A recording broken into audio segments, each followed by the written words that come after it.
سورة الكهف. بسم الله الرحمن الرحيم. الحمد لله الذي أنزل على عبده الكتاب ولم يجعل له عوجا قيما لينذر بأسا شديدا من لدنه ويبشر المؤمنين الذين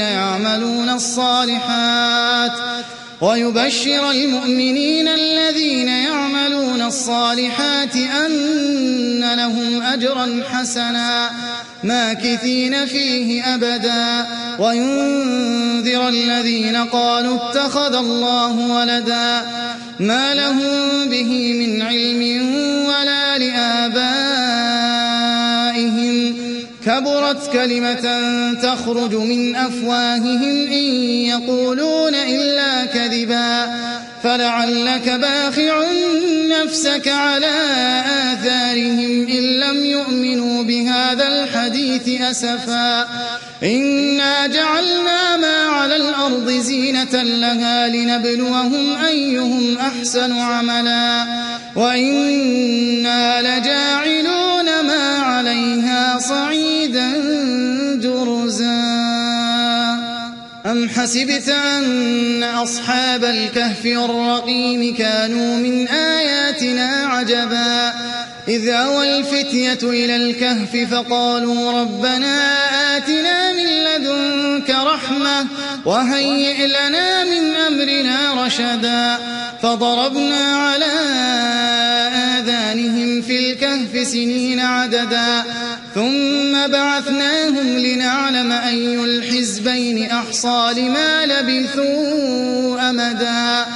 نحن نقص عليك نبأهم بالحق إنهم فتية آمنوا بربهم وزدناهم هدى وربطنا على قلوبهم إذ قاموا فقالوا ربنا رب السماوات والأرض لن ندعو من دونه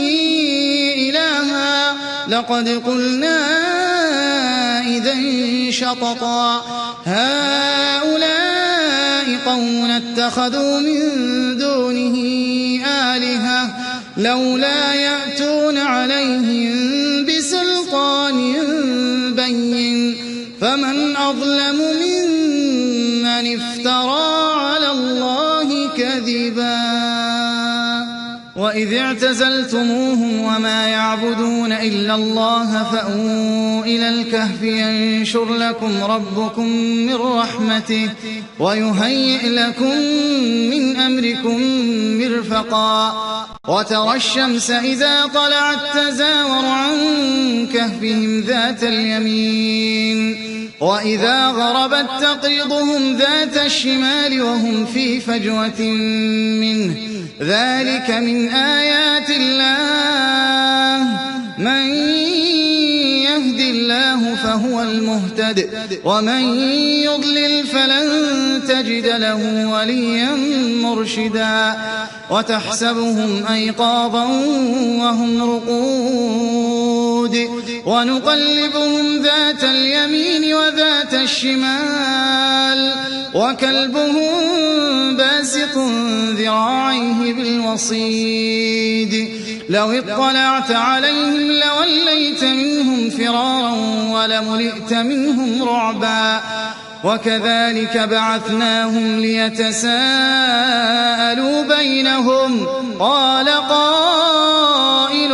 منهم كم لبثتم قالوا لبثنا يوما أو بعض يوم قالوا ربكم أعلم بما لبثتم فابعثوا أحدكم بورقكم هذه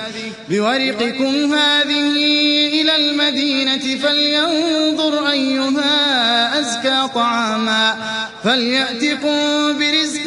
منه وليتلطف ولا يشعرن بكم أحدا إنهم إن يظهروا عليكم يرجموكم أو يعيدوكم في ملتهم ولن تفلحوا إذن أبدا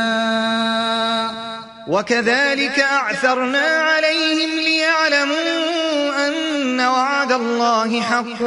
وأن الساعة لا ريب فيها إذ إذ يتنازعون بينهم أمرهم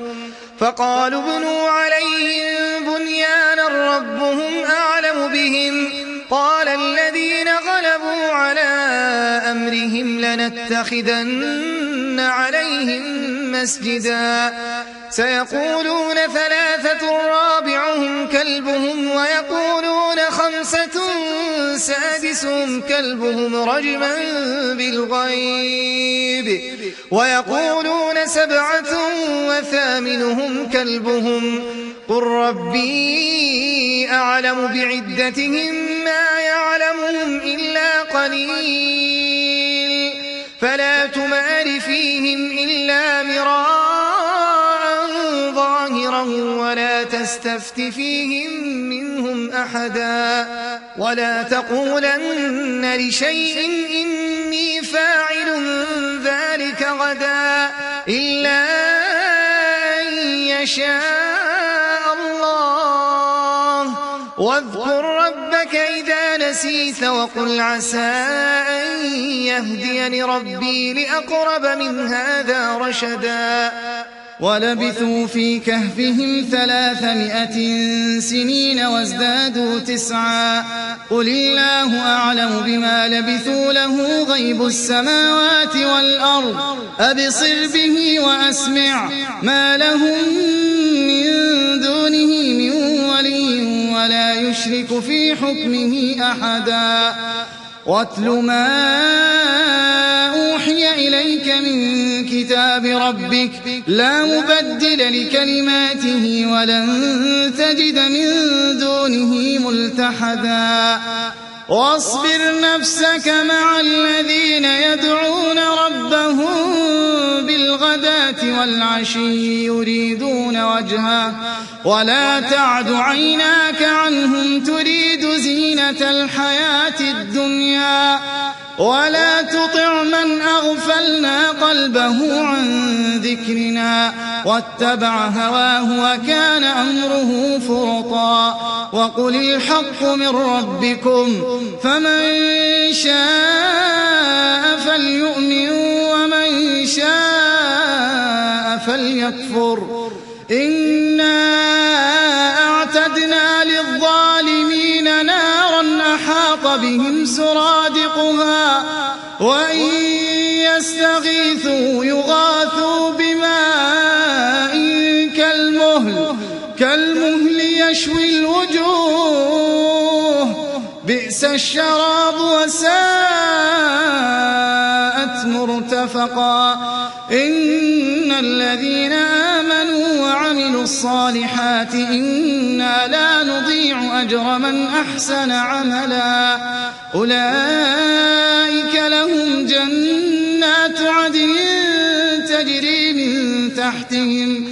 تجري من تحتهم الأنهار يحلون فيها من أساور من ذهب ويلبسون ثيابا خضرا من سندس واستبرق متكئين فيها على الأرائك نعم الثواب وحسنت مرتفقا واضرب لهم مثل الرجلين جعلنا لأحدهما جنتين من أعناب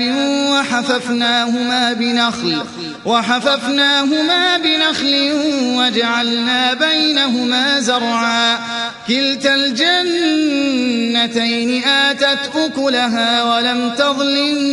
منه شيئا وفجرنا خلالهما نهرا وكان له ثمر فقال لصاحبه وهو يحاوره أنا أكثر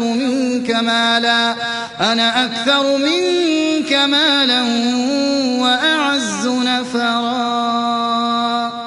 ودخل جنته وهو ظالم لنفسه قال ما أظن أن تبيد هذه أبدا وما أظن الساعة قائمة ولئن رددت إلى ربي لأجدن خيرا منها منقلبا قال له صاحبه وهو يحاوره أكفرت بالذي خلقك من تراب ثم من نطفة ثم سواك رجلا لكن هو الله ربي ولا أشرك بربي أحدا ولولا إذ دخلت جنتك قلت ما شاء الله لا قوة إلا بالله إن ترني أنا أقل منك مالا وولدا فعسى ربي أن يؤتيني خيرا من جنتك ويرسل عليها حسبانا من السماء فتصبح صعيدا زلقا أو يصبح ماؤها غورا فلن تستطيع له طلبا وأحيط بثمره فأصبح يقلب كفيه على ما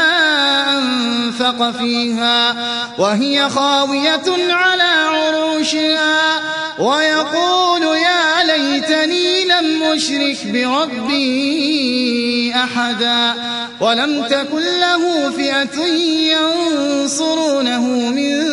دون الله وما كان منتصرا هنالك الولاية لله الحق هو خير ثوابا وخير عقبا واضرب لهم مثل الحياة الدنيا كماء أنزلناه من السماء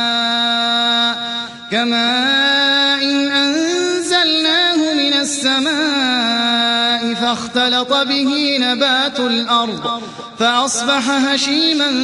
تذروه الرياح وكان الله على كل شيء مقتدرا المال والبنون زينة الحياة الدنيا والباقيات الصالحات خير عند ربك ثوابا وخير أملا ويوم نسير الجبال وترى الأرض بارزة وحشرناهم فلم نغادر منهم أحدا وعرضوا على ربك صفا لقد جئتمونا كما خلقناكم أول مرة بل زعمتم أن لن نجعل لكم موعدا ووضع الكتاب فترى المجرمين مشفقين مما فيه ويقولون يا ويلتنا ما لهذا الكتاب لا يغادر صغيرة ولا كبيرة إلا أحصاها ووجدوا ما عملوا حاضرا ولا يظلم ربك أحدا وإذ قلنا للملائكة اسجدوا لآدم فسجدوا إلا إبليس كان من الجن ففسق عن أمر ربه أفتتخذونه وذريته أولياء من دوني وهم لكم عدو بئس للظالمين بدلا ما أشهدتهم خلق السماوات والأرض ولا خلق أنفسهم وما كنت متخذ المضلين عضدا ويوم يقول نادوا شركائي الذين زعمتم فدعوهم فلم يستجيبوا لهم وجعلنا بينهم موبقا ورأى المجرمون النار فظنوا أنهم مواقعوها ولم يجدوا عنها مصرفا ولقد صرفنا في هذا القرآن للناس من كل مثل وكان الإنسان أكثر شيء جدلا وما منع الناس أن يؤمنوا إذ جاءهم الهدى ويستغفروا ربهم إلا أن تأتيهم سنة الأولين أو يأتيهم العذاب قبلا وما نرسل المرسلين إلا مبشرين ومنذرين ويجادل الذين كفروا بالباطل ليدحضوا به الحق واتخذوا آياتي وما أنذروا هزوا ومن أظلم ممن ذكر بآيات ربه فأعرض عنها ونسي ما قدمت يداه إنا جعلنا على قلوبهم أكنة أن يفقهوه وفي آذانهم وقرا وإن تدعهم إلى الهدى فلن يهتدوا إذن أبدا وربك الغفور ذو الرحمة لو يؤاخذهم بما كسبوا لعجل لهم العذاب بل لهم موعد لن يجدوا من دونه موئلا وتلك القرى أهلكناهم لما ظلموا وجعلنا لمهلكهم موعدا وإذ قال موسى لفتاه لا أبرح حتى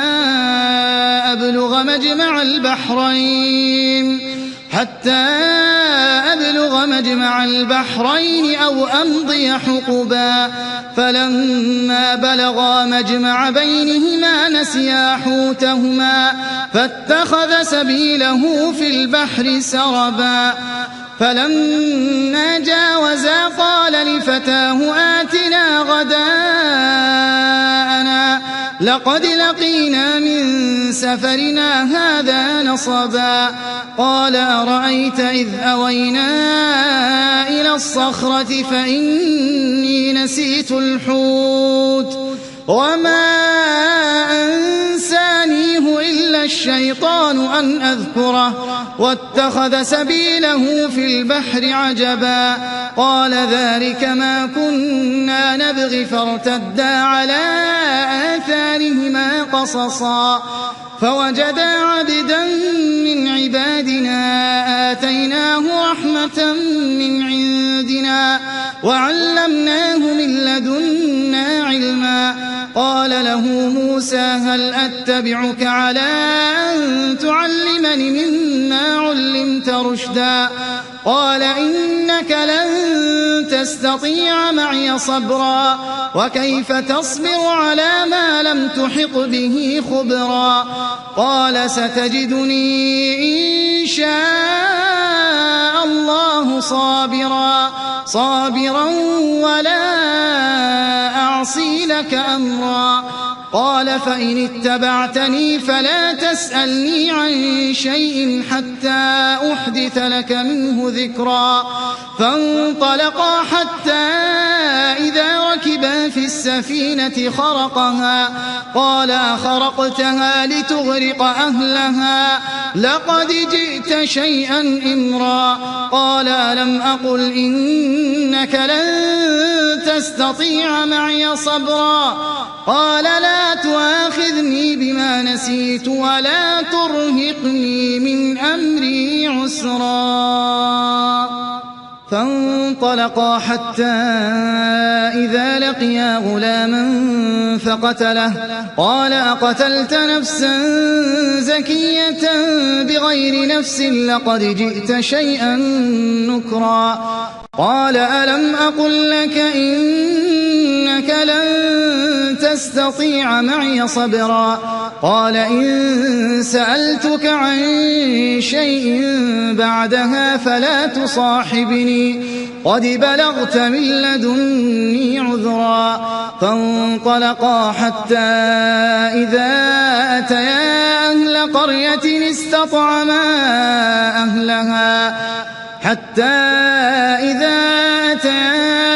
قرية استطعما أهلها فأبوا أن فوجدا فيها جدارا يريد أن ينقض فأقامه قال لو شئت لاتخذت عليه أجرا قال هذا فراق بيني وبينك سأنبئك بتأويل ما لم تستطع عليه صبرا أما السفينة فكانت لمساكين يعملون في البحر فأردت أن أعيبها وكان وراءهم ملك يأخذ كل سفينة غصبا وأما الغلام فكان أبواه مؤمنين فخشينا أن يرهقهما طغيانا وكفرا فأردنا أن يبدلهما ربهما خيرا منه زكاة وأقرب رحما وأما الجدار فكان لغلامين يتيمين في المدينة وكان تحته كنز لهما وكان أبوهما صالحا فأراد ربك أن يبلغا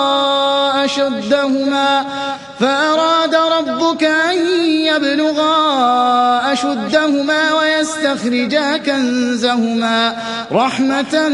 من ربك وما فعلته عن أمري ذلك تأويل ما لم تسطع عليه صبرا ويسألونك عن ذي القرنين قل سأتلو عليكم منه ذكرا إنا مكنا له في الأرض وآتيناه من كل شيء سببا فأتبع سببا حتى إذا بلغ مغرب الشمس وجدها تغرب في عين حمئة ووجد عندها قوما قلنا يا ذا القرنين إما أن تعذب وإما أن تتخذ فيهم حسنا قال أما من ظلم فسوف نعذبه ثم يرد إلى ربه فيعذبه عذابا نكرا وأما من آمن وعمل صالحا فله جزاء الحسنى وسنقول له من أمرنا يسرا ثم أتبع سببا حتى إذا بلغ مطلع الشمس وجدها تطلع على قوم لم نجعل لهم من دونها سترا كذلك وقد أحطنا بما لديه خبرا ثم أتبع سببا حتى إذا بلغ بين السدين وجد من دونهما قوما لا يكادون يفقهون قولا قالوا يا ذا القرنين إن يأجوج ومأجوج مفسدون في الأرض فهل نجعل لك خرجا على أن تجعل بيننا وبينهم سدا قال ما مكني فيه ربي خير فأعينوني بقوة أجعل بينكم وبينهم ردما آتوني زبر الحديد حتى إذا ساوى بين الصدفين قال انفخوا حتى إذا جعله نارا قال آتوني أفرغ عليه قطرا فما استطاعوا أن يظهروه وما استطاعوا له نقبا قال هذا رحمة من ربي فإذا جاء وعد ربي جعله دكا وكان وعد ربي حقا وتركنا بعضهم يومئذ يموج في بعض ونفخ في الصور فجمعناهم جمعا وعرضنا جهنم يومئذ للكافرين عرضا الذين كانت أعينهم في غطاء عن ذكري وكانوا لا يسمعون يستطيعون سمعا أفحسب الذين كفروا أن يتخذوا عبادي من دوني أولياء إنا أعتدنا جهنم للكافرين نزلا قل هل ننبئكم بالأخسرين أعمالا الذين ضل سعيهم في الحياة الدنيا وهم يحسبون أنهم يحسنون صنعا أولئك الذين كفروا بآيات ربهم ولقائه فحبطت أعمالهم فلا نقيم لهم يوم القيامة وزنا ذلك جزاؤهم جهنم بما كفروا واتخذوا آياتي ورسلي هزوا إن الذين آمنوا وعملوا الصالحات كانت لهم جنات الفردوس نزلا خالدين فيها لا يبغون عنها حولا